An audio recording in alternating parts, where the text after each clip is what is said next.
68-ാം വയസ്സിൽ സാക്ഷരതാ മിഷന്റെ 7ാം ക്ലാസ് തുല്യതാ പരീക്ഷ എഴുതാനെത്തി നടൻ ഇന്ദ്രൻസ്. തിരുവനന്തപുരം അട്ടക്കുളങ്ങരയിലെ സ്കൂളിലാണ് ഇന്ദ്രൻസ് പരീക്ഷ എഴുതുന്നത്.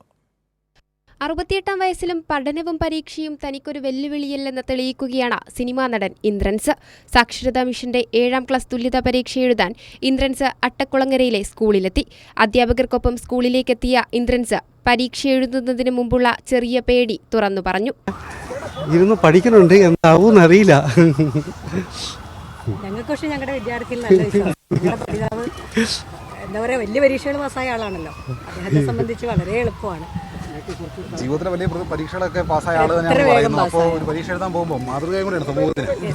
എന്നാലും മലയാളം അല്ലാണ്ടേ ബാക്കിയൊക്കെ ഭയങ്കര പേടിയാ, എങ്ങനെയാന്ന് വരുമെന്നറിയില്ല. തങ്ങളുടെ വിദ്യാർത്ഥിയെക്കുറിച്ച് അധ്യാപകർക്കും വലിയ പ്രതീക്ഷയാണ് പങ്കുവെക്കാനുള്ളത്. 2 ദിവസങ്ങളിലായി 6 വിഷയങ്ങളിലാണ് പരീക്ഷ. ജയിക്കുന്നവർക്ക് 10ാം തരം തുല്യതാ കോഴ്സിലേക്ക് നേരിട്ട് ചേരാവുന്നതാണ്. 151 പേരാണ് പരീക്ഷ എഴുതുന്നത്. കൈരളി ന്യൂസ്, തിരുവനന്തപുരം.